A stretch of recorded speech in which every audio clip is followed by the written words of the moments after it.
ಕರಾವಳಿ ಹಿಂದುತ್ವದ ಪ್ರಯೋಗಾಲಯ ಆಗಿದೆ. ಬಿಜೆಪಿಗರೇ ಸುಳ್ಳು ಸುದ್ದಿ ಹರಡಿ ಪ್ರಚೋದಿಸುತ್ತಿದ್ದಾರೆ. ಬೆಂಗಳೂರಿನಲ್ಲಿ ಸಚಿವ ಪ್ರಿಯಾಂಕ್ ಖರ್ಗೆ ವಾಗ್ದಾಳಿ ನಡೆಸಿದ್ದಾರೆ. ಕರಾವಳಿ ಹಿಂದುತ್ವದ ಪ್ರಯೋಗಾಲಯ ಆಗಿದೆ. ಬಿಜೆಪಿಗರೇ ಸುಳ್ಳು ಸುದ್ದಿ ಹರಡಿ ಇನ್ನೂ ಕೂಡ ಪ್ರಚೋದಿಸುತ್ತಿದ್ದಾರೆ ಅಂತ ಪ್ರಿಯಾಂಕ್ ಖರ್ಗೆ ಹೇಳ್ತಾರೆ. ಮುಂದುವರೆದು ಏನ್ ಮಾತಾಡಿದ್ದಾರೆ ನೋಡೋಣ. ಅಂತ ಹೇಳ್ಕೊಂಡು ಏನಾಗ್ತಾ ಇದೆ? ನಮ್ಮ ದೇಶದ ವಿದೇಶಾಂಗ ನೀತಿಯನ್ನ ಅಡ ಇಟ್ಟಿದ್ದೀರಾ ಟ್ರಂಪ್ ಹತ್ರ. Who is he to Dharwad, Belagavi belt, ನಿಮ್ ಕರಾವಳಿ ಬೆಲ್ಟು, ಉತ್ತರ ಕನ್ನಡ, ದಕ್ಷಿಣ ಕನ್ನಡ, ನಿಮ್ಮ ಮಲೆನಾಡು ಪ್ರದೇಶ ಇವೆಲ್ಲಾನು ಕೂಡ RSS ನ ಪ್ರಯೋಗಾಲಯ ಆಗ್ಬಿಟ್ಟಿವೆ. ಲ್ಯಾಬೊರೇಟರೀಸ್ ಆಫ್ ಹೇಟ್ ಆಗಿದೆ. ಯಾರಿಗೆ ಕೊಡ್ತಾ ಇರೋದು ನೋಡಿ, ನೀವು ತೆಗೆದು ನೋಡಿ, ಇತಿಹಾಸ ತೆಗೆದು ನೋಡಿ. ಕಾಂಗ್ರೆಸ್ನವ್ರು ಪ್ರಚೋದನೆ ಭಾಷಣ ಮಾಡ್ತಾ ಇದಾರಾ? ಏನ್ ಬಿಜೆಪಿ ಮತ್ತೆ ಅವರ ಅಲೈಡ್ ಇಂಡಸ್ಟ್ರಿಗಳು ಒಂದು ಇಂಡಸ್ಟ್ರಿ ಮಾಡ್ಬಿಟ್ಟಿದ್ದಾರೆ ಇವರು. ಸುಮ್ನೆ ಸುಳ್ಳು ಸುದ್ದಿ ಹಬ್ಸೋದು, ಇಂಥ ಪ್ರಚೋದನೆ ಭಾಷಣ ಕೊಡೋದು. ಉದ್ಯೋಗ ಸೃಷ್ಟಿ ಮಾಡಬೇಕು, ಬಂಡವಾಳ ಹೆಚ್ಚಿಸಬೇಕು, ನಮ್ಮ ಯುವಕರಿಗೆ ಒಂದು ಒಳ್ಳೆ ಭವಿಷ್ಯ ಸಿಗಬೇಕು, ಉಜ್ವಲ ಭವಿಷ್ಯ ಸಿಗಬೇಕು ಅಂದ್ಬಿಟ್ಟು ನಾವು ಪ್ರಯತ್ನ ಮಾಡ್ತಾ ಇದ್ರೆ ಬಿಜೆಪಿ ಅವರ ಮತ್ತೆ ಅವರ ಏನಿ ಹಲವಾರು ಸಂಘಟನೆಗಳಿದೆ ಅಲ್ಲ, RSS, VHP, ಆ ಸೇನೆ, ಈ ಸೇನೆ, ಡ್ರಾಮಾ ಸೇನೆ, ಅವೆಲ್ಲ ಇವೆಲ್ಲ ಅವರಿಂದ ಇವತ್ತು ಹಾಳಾಗ್ತಾ ಇರೋದು. ಧಾರವಾಡ, ಬೆಳಗಾವಿ ಬೆಲ್ಟು, ನಿಮ್ ಕರಾವಳಿ ಬೆಲ್ಟು, ಉತ್ತರ ಕನ್ನಡ, ದಕ್ಷಿಣ ಕನ್ನಡ, ನಿಮ್ಮ ಮಲೆನಾಡು ಪ್ರದೇಶ ಇವೆಲ್ಲ. ರಾಜ್ಯ ಸಚಿವ ಸ್ಥಾನ ಹಿಂಪಡೆದಿದ್ದಕ್ಕೆ ಕೆಂಡಾಮಂಡಲರಾಗಿರೋದು ಸಿಎಂ ವಿರುದ್ಧ ಕಸಾಪ ಅಧ್ಯಕ್ಷ ಮಹೇಶ್ ಜೋಶಿ ಕಿಡಿಕಾರ್ತಾ ಇದ್ದಾರೆ. ಕನಿಷ್ಠ ಸೌಜನ್ಯಕ್ಕೆ ಆದರೂ ನನ್ನಿಂದ ಮಾಹಿತಿ ಪಡೆದಿಲ್ಲ, ಯಾರೋ ದೂರು ಕೊಟ್ಟರು ಅಂತ ಸವಲತ್ತನ್ನ ಹಿಂಪಡೆದಿದ್ದಾರೆ. ನಾನು ಮುಖ್ಯಮಂತ್ರಿಗಳ ಭೇಟಿ ಮಾಡಿ ಚರ್ಚೆ ಮಾಡುತ್ತೇನೆ ಅಂತ ಹೇಳಿ ರಿಪಬ್ಲಿಕ್ ಕನ್ನಡಕ್ಕೆ ಮಹೇಶ್ ಜೋಶಿ ಎಕ್ಸ್ಕ್ಲೂಸಿವ್ ಆಗಿ ಹೇಳಿಕೆಯನ್ನು ಕೊಟ್ಟಿದ್ದಾರೆ. ಮುಂದುವರೆದು ಏನ್ ಮಾತಾಡಿದ್ದಾರೆ ನೋಡೋಣ. ಕನ್ನಡ ಸಾಹಿತ್ಯ ಪರಿಷತ್ನ ರಾಜ್ಯ ಅಧ್ಯಕ್ಷರು ಹಾಗೂ ನಾಡೋಜ ಮಹೇಶ್ ಜೋಶಿ ಅವರು ನಮ್ಮ ಜೊತೆಲಿದ್ದಾರೆ. ಅವ್ರನ್ನ ಮಾತಾಡಿಸ್ತಾ ಹೋಗ್ತೀನಿ ಕೆಲವೊಂದು ವಿಚಾರಕ್ಕೆ ಸಂಬಂಧಪಟ್ಟಂತೆ. ಸರ್, ನಿನ್ನೆಷ್ಟೇ ಸರ್ಕಾರ ಒಂದು ಆದೇಶವನ್ನು ಮಾಡಿತು, ಎಲ್ರಿಗೂ ಕೂಡ ಒಂದು ಅಚ್ಚರಿ ಆಯಿತು. ತಮಗೆ ಕೊಟ್ಟಿದ್ದಂತ ಎಲ್ಲಾ ಸವಲತ್ತುಗಳನ್ನ ವಾಪಸ್ ತೆಗೆದುಕೊಳ್ಬೇಕು ಅನ್ನೋದನ್ನ ಯಾವ ಕಾರಣಕ್ಕಾಗಿ ವಾಪಸ್ ತೆಗೆದುಕೊಂಡಿದ್ದು? ಇದು ಒಂದು ರೀತಿಯಾದಂತ ಬಹಳ ಕುತೂಹಲ ಕೂಡ ಇರತಕ್ಕಂಥದ್ದು. ಕೊಟ್ಟದ್ದನ್ನು ಕಿತ್ಕೊಂಡಿದ್ದು ಯಾಕೆ ಅಂತ. ಇದನ್ನ ವಾಪಸ್ ಪಡೆದಿದ್ದು ಸರ್ಕಾರದವ್ರು ಹೇಳಬೇಕು ಯಾಕೆ ವಾಪಸ್ ತಗೊಂಡಿದ್ದಾರೆ ಅಂತ. ಆದರೆ ಇವತ್ತು ಬಂದಿರತಕ್ಕಂತಹ ಮಾಧ್ಯಮಗಳ ವರದಿಯಲ್ಲಿ ಮತ್ತೆ ತೆಗೆದುಕೊಳ್ಳೋಕ್ಕಿಂತ ಸ್ವಲ್ಪ ದಿನದ ಹಿಂದೆ ಸಾಮಾಜಿಕ ಜಾಲತಾಣದಲ್ಲಿ ಹರಿದಾಡತಕ್ಕಂಥ ವಿಚಾರಗಳನ್ನು ನೋಡಿದಾಗ ಎಲ್ಲೋ ಪಟ್ಟಭದ್ರ ಹಿತಾಸಕ್ತಿಗಳ ಒತ್ತಾಯ ಇತ್ತು ಅನ್ನುವಂತ ಸ್ಪಷ್ಟ ಆಗುತ್ತೆ. ಇವತ್ತೇ ಪೇಪರ್ನಲ್ಲಿ ನೀವು ಮಾಧ್ಯಮದಲ್ಲಿ ನೋಡಿ, ಕೆಲವು ಸಾಹಿತಿಗಳು ಮುಖ್ಯಮಂತ್ರಿಗಳನ್ನ ಭೇಟಿ ಮಾಡಿದ್ರು. ನನ್ನ ಕಾರ್ಯವೈಖರಿ ಅಥವಾ ಶೈಲಿ ಅದು ಸರಿ ಹೋಗಲಿಲ್ಲ ಅನ್ನುವಂಥದ್ದು. ಯಾರೋ ಕಾರ್ಯವೈಖರಿ ಸರಿ ಇಲ್ಲ ಅಂತಂದ್ರೆ ಅದಕ್ಕೋಸ್ಕರವಾಗಿ ಕೊಟ್ಟಿರ್ತಕ್ಕಂಥದ್ದು ಸೌಲಭ್ಯ, ಒಂದು ಗೌರವ, ಮನ್ನಣೆ, ಇದು ಮಹೇಶ್ ಜೋಶಿಗೆ ಕೊಟ್ಟಿರ್ತಕ್ಕಂಥದ್ದಲ್ಲ. ಸಾಹಿತ್ಯ ಪರಿಷತ್ತಿನ ಚುನಾಯಿತ ಅಧ್ಯಕ್ಷನಿಗೆ ಕೊಟ್ಟಿರ್ತಕ್ಕಂಥದ್ದು. ಪ್ರಜಾಪ್ರಭುತ್ವದಲ್ಲಿ ಎರಡನೇದಾಗಿ ಎಲ್ಲಕ್ಕಿಂತ ಬಹಳ ಮುಖ್ಯವಾಗಿರ್ತಕ್ಕಂಥದ್ದು ಅಂದ್ರೆ ಇದು ಒಂದೇ ಒಂದು ಸ್ಥಾನಕ್ಕೆ ಸಂಪೂರ್ಣವಾಗಿರ್ತಕ್ಕಂಥ ಕನ್ನಡಿಗರು ಮಾತ್ರ ಮತದಾರರು.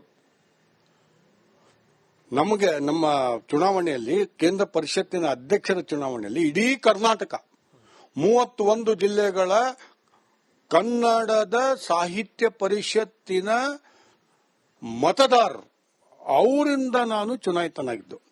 ಜೊತೆಗೆ 6 ಗಡಿ ಭಾಗಗಳಿಂದ, ಹೊರ ರಾಜ್ಯಗಳಿಂದ ಮತ್ತು ಹೊರ ದೇಶದಲ್ಲಿರ್ತಕ್ಕಂಥ ಕನ್ನಡಿಗರಿಂದ ನಾನು ಚುನಾಯಿತನಾಗಿರ್ತಕ್ಕಂಥ ಇದು ಒಂದೇ ಒಂದು ಗೌರವಾನ್ವಿತ ಹುದ್ದೆ. ಇದು ಚುನಾವಣೆಯಲ್ಲಿ ಗೆದ್ದಾಗ ಗೌರವದಿಂದ ಕೆಲಸ ಮಾಡೋದಕ್ಕೆ ಅವಕಾಶ. ಇದು ಚುನಾಯಿತ ಕನ್ನಡ ಸಾಹಿತ್ಯ ಪರಿಷತ್ತಿನ ಆಡಳಿತದಲ್ಲಿ ಹಸ್ತಕ್ಷೇಪ ಮಾಡಿದಾಗೆ. ಅವರು ಗೆದ್ದಿಲ್ಲ, ಆದ ಹಿಂದಿಂದ ಬಂದು ಹಸ್ತಕ್ಷೇಪ ಮಾಡ್ತಾರೆ. ಇದು ನನಗನ್ಸೋ ಮಟ್ಟಿಗೆ ಸರಿಯಲ್ಲ. ಇದಿಷ್ಟು ಮಹೇಶ್ ಜೋಶಿ ಅವರ ಮಾತು. ಒಟ್ಟು ಮುಖ್ಯಮಂತ್ರಿಗಳನ್ನ ಭೇಟಿಯಾಗಿ ಮತ್ತೆ ಈ ಬಗ್ಗೆ ಪರಿಶೀಲನೆ ಮಾಡೋದ್ರ ಬಗ್ಗೆ ಕೂಡ ಚರ್ಚೆಯನ್ನ ಮಾಡ್ತೀನಿ ಅನ್ನೋ ಮಾತನ್ನ ಹೇಳಿರ್ತಕ್ಕಂಥದ್ದು. ಕ್ಯಾಪರ್ಸನ್ ಮಂಜುನಾಥ್ ಜೊತೆ ಚಂದ್ರಶೇಖರ್, ರಿಪಬ್ಲಿಕ್ ಕನ್ನಡ, ಬೆಂಗಳೂರು. ಕರಾವಳಿ ಹಿಂದುತ್ವದ ಪ್ರಯೋಗಾಲಯ ಆಗಿದೆ. ಬಿಜೆಪಿಗರೇ ಸುಳ್ಳು ಸುದ್ದಿ ಹರಡಿ ಪ್ರಚೋದಿಸುತ್ತಿದ್ದಾರೆ. ಬೆಂಗಳೂರಿನಲ್ಲಿ ಸಚಿವ ಪ್ರಿಯಾಂಕ್ ಖರ್ಗೆ ವಾಗ್ದಾಳಿ ನಡೆಸಿದ್ದಾರೆ. ಕರಾವಳಿ ಹಿಂದುತ್ವದ ಪ್ರಯೋಗಾಲಯ ಆಗಿದೆ. ಬಿಜೆಪಿಗರೇ ಸುಳ್ಳು ಸುದ್ದಿ ಹರಡಿ ಇನ್ನೂ ಕೂಡ ಪ್ರಚೋದಿಸುತ್ತಿದ್ದಾರೆ ಅಂತ ಪ್ರಿಯಾಂಕ್ ಖರ್ಗೆ ಹೇಳ್ತಾ ಇದ್ದಾರೆ. ಮುಂದುವರೆದು ಏನ್ ಮಾತಾಡಿದ್ದಾರೆ ನೋಡೋಣ. ಅಂತ ಹೇಳ್ಕೊಂಡು ಏನಾಗ್ತಾ ಇದೆ? ನಮ್ಮ ದೇಶದ ವಿದೇಶಾಂಗ ನೀತಿಯನ್ನ ಅಡ ಇಟ್ಟಿದ್ದೀರಾ ಟ್ರಂಪ್ ಹತ್ರ? Who is he to Dharwad, Belagavi belt, ನಿಮ್ ಕರಾವಳಿ ಬೆಲ್ಟು, ಉತ್ತರ ಕನ್ನಡ, ದಕ್ಷಿಣ ಕನ್ನಡ, ನಿಮ್ಮ ಮಲೆನಾಡು ಪ್ರದೇಶ ಇವೆಲ್ಲಾನು ಕೂಡ RSS ನ ಪ್ರಯೋಗಾಲಯ ಆಗ್ಬಿಟ್ಟಿವೆ.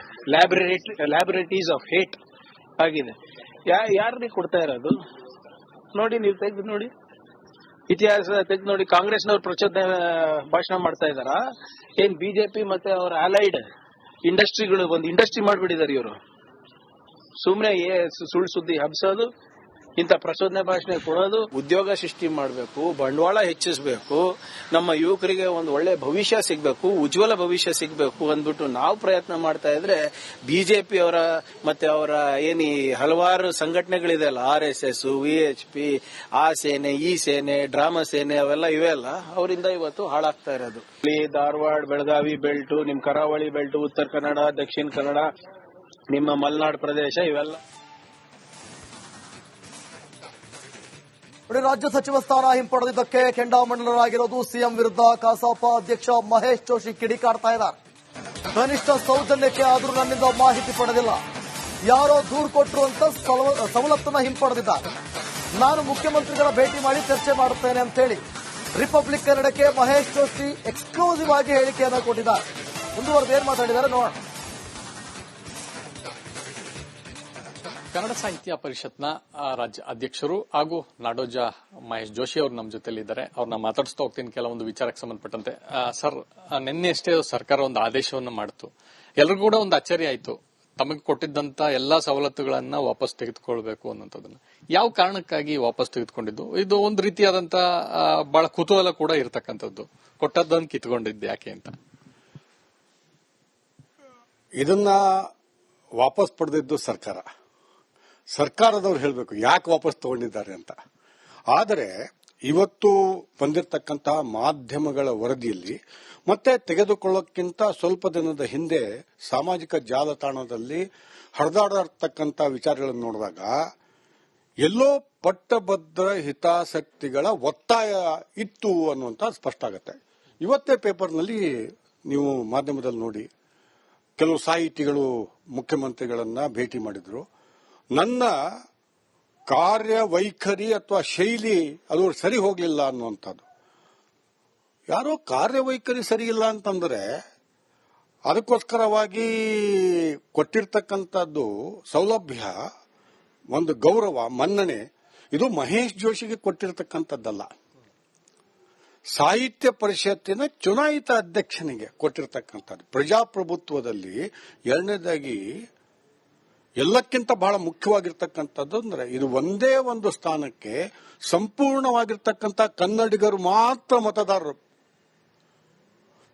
ನಮಗೆ ನಮ್ಮ ಚುನಾವಣೆಯಲ್ಲಿ, ಕೇಂದ್ರ ಪರಿಷತ್ತಿನ ಅಧ್ಯಕ್ಷರ ಚುನಾವಣೆಯಲ್ಲಿ ಇಡೀ ಕರ್ನಾಟಕ 31 ಜಿಲ್ಲೆಗಳ ಕನ್ನಡದ ಸಾಹಿತ್ಯ ಪರಿಷತ್ತಿನ ಮತದಾರರು, ಅವರಿಂದ ನಾನು ಚುನಾಯಿತನಾಗಿದ್ದು. ಜೊತೆಗೆ 6 ಗಡಿ ಭಾಗಗಳಿಂದ, ಹೊರ ರಾಜ್ಯಗಳಿಂದ ಮತ್ತು ಹೊರ ದೇಶದಲ್ಲಿರ್ತಕ್ಕಂಥ ಕನ್ನಡಿಗರಿಂದ ನಾನು ಚುನಾಯಿತನಾಗಿರ್ತಕ್ಕಂಥ ಇದು ಒಂದೇ ಒಂದು ಗೌರವಾನ್ವಿತ ಹುದ್ದೆ. ಇದು ಚುನಾವಣೆಯಲ್ಲಿ ಗೆದ್ದಾಗ ಗೌರವದಿಂದ ಕೆಲಸ ಮಾಡೋದಕ್ಕೆ ಅವಕಾಶ. ಇದು ಚುನಾಯಿತ ಕನ್ನಡ ಸಾಹಿತ್ಯ ಪರಿಷತ್ತಿನ ಆಡಳಿತದಲ್ಲಿ ಹಸ್ತಕ್ಷೇಪ ಮಾಡಿದಾಗೆ. ಅವರು ಗೆದ್ದಿಲ್ಲ, ಆದ ಹಿಂದಿಂದ ಬಂದು ಹಸ್ತಕ್ಷೇಪ ಮಾಡ್ತಾರೆ. ಇದು ನನಗನ್ಸೋ ಮಟ್ಟಿಗೆ ಸರಿಯಲ್ಲ. ಇದಿಷ್ಟು ಮಹೇಶ್ ಜೋಶಿ ಅವರ ಮಾತು.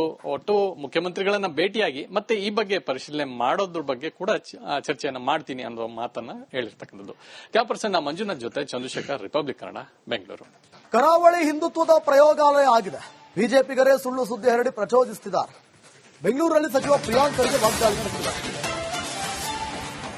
ಕರಾವಳಿ ಹಿಂದುತ್ವದ ಪ್ರಯೋಗಾಲಯ ಆಗಿದೆಯಲ್ಲ, ಬಿಜೆಪಿಗರೇ ಸುಳ್ಳು ಸುದ್ದಿ ಹರಡಿ ಇನ್ನೂ ಕೂಡ ಪ್ರಚೋದಿಸುತ್ತಿದ್ದಾರೆ ಅಂತ ಪ್ರಿಯಾಂಕ್ ಖರ್ಗೆ ಹೇಳ್ತಾ ಇದ್ದಾರೆ. ಮುಂದುವರೆದು ಏನ್ ಮಾತಾಡಿದ್ದಾರೆ ನೋಡೋಣ. ಅಂತ ಹೇಳ್ಕೊಂಡು ಏನಾಗ್ತಾ ಇದೆ?